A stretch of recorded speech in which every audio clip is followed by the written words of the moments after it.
Hello, lovers of the world. This is Sinta speaking. I love reliving memories. It's the entire reason why I journal so much. Now that 2021 is over and the new year is here and ready to rumble, I thought I'd share with you guys how I've set up my first 2022 journal.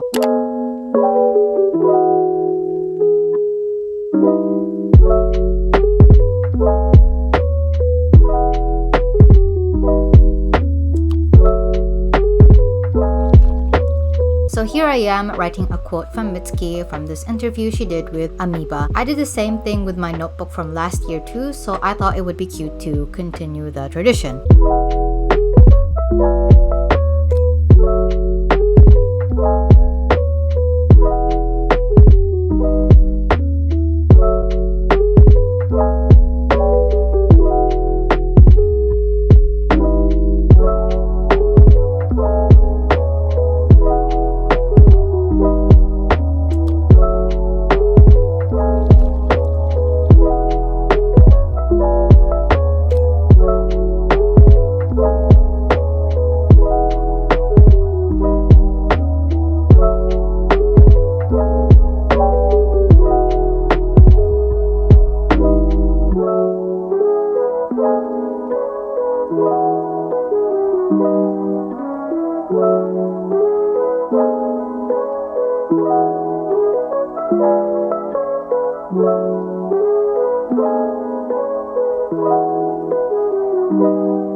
This is the first time I'm making a future log. I have adapted mine to suit my specific needs. I tend to use at least 2 notebooks a year, so I don't really see the point in going all out on one future log when I'll end up moving on from that notebook 6 months later. So the left-hand side of the spread is a cover page to welcome 2022.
hand side will be a simple list where I write down events and reminders for the future.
So this spread is purely decorative. I started on the right hand side of the page to put the month January.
left hand side is about both the past and the future. So usually I would do a full or half spread review of the previous month, but I did a lot of year-end spreads and the other journal, so I didn't think another review spread in this notebook was necessary. Seeing as I was going back to uni to do my postgrad, I didn't really predict that a lot would change. Even though it's a new chapter in my life, I thought I would still be a student going to campus and, studying. So I thought I could make a page that reflected that feeling. So there's a photo of the university clock tower and a big coffee cup sticker to show that I would still be working as I've always worked, as well as my vaccine card because COVID is just never going to go away.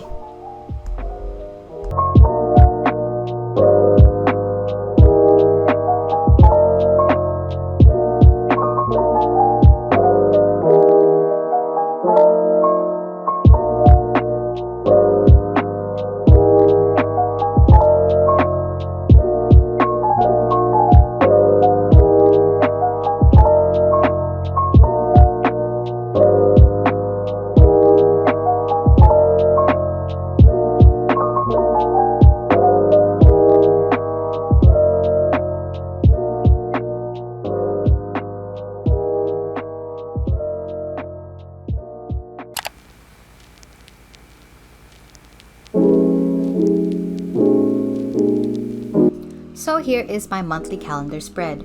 If you've been watching my Music and Monthlies videos before, you'll be very familiar with this setup. I just have a calendar on the left-hand side of the spread and a place to write down events and reminders on the other page with the date next to it.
This year, I'm incorporating habit trackers into my monthly setup. Some of the things I'm tracking include food, my meds, vitamins, exercise, hair care, skin care, teeth care, and how much I write.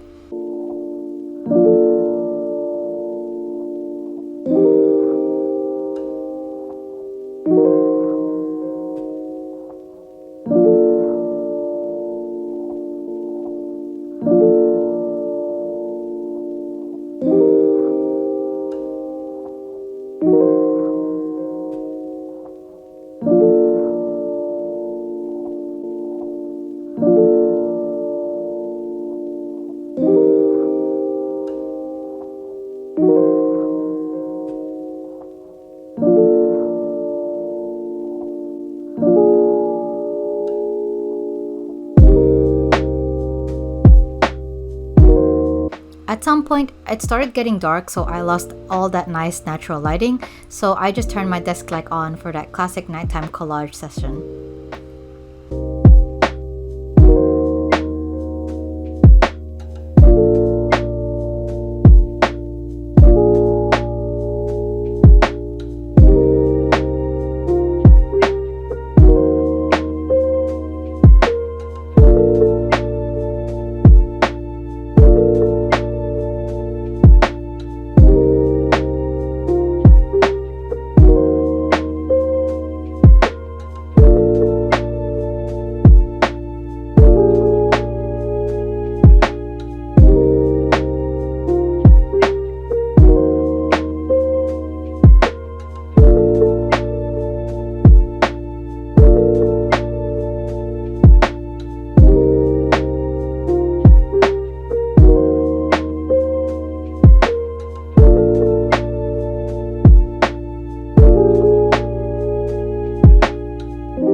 So like I said, I tend to go through 2 notebooks a year. So if I wanted to track something for the entire year, I have to come up with a trick so I don't have to flick to the past notebook every time I need to update it or check on it. I also don't want to copy the entire thing from scratch onto the new notebook, so I came up with this idea of a floating tracker. It's basically a page of the tracker that I don't stick in until I reach the notebook that I use where the year ends, if that makes sense. There's a pocket in my notebook, so that is where I will keep these pages, and if I need to update them, I just take it out of the pocket and, do what I need to do, mark the tracker. I have 3 trackers for this year. The first is a bingo card of random things that could happen in 2022. This was inspired by a bunch of random events that happened to me throughout 2021 that I still couldn't believe happened, like things I didn't realize would happen to me even on such an uneventful year like 2021. Uneventful in the sense that I was, most of it I spent in lockdown, but life finds a way. So I also got inspired by this meme I kept seeing around of like, oh, this specific event wasn't in my bingo card. So I thought it would be cool to make one of my own life. So at the time of filming this video, I haven't thought about what I would put in this bingo card. So here is a photo of the bingo card that I eventually came up with.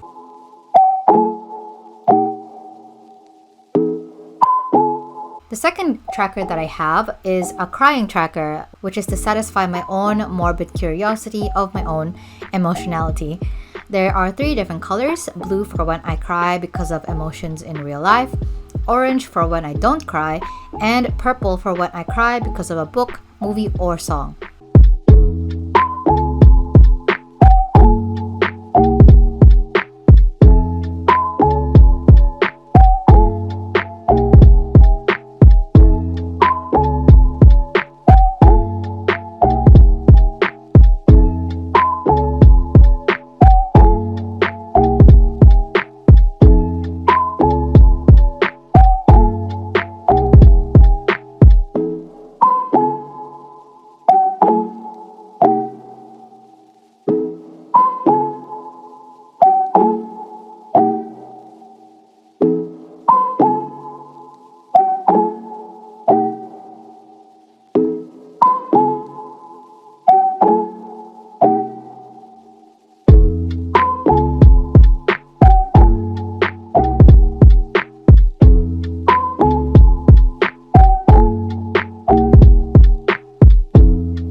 finally, the last tracker is a page to keep track of all the K-pop dances I learned throughout the year.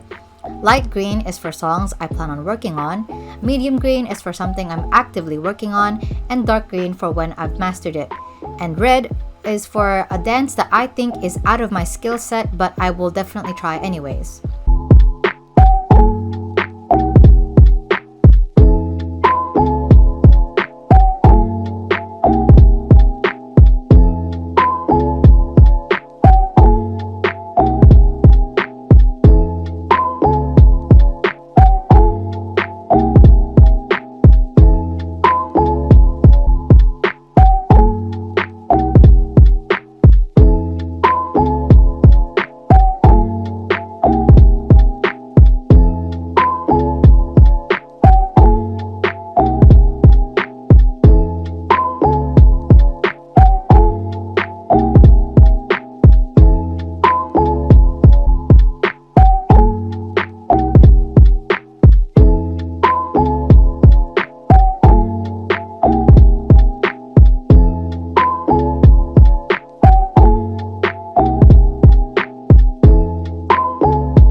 That is my setup for 2022. Thank you guys so much for watching this video, and if you are a long-time viewer, thank you for watching and supporting my channel. I hope you guys stick throughout the rest of the year, and I'll see you guys next week. Okay, bye!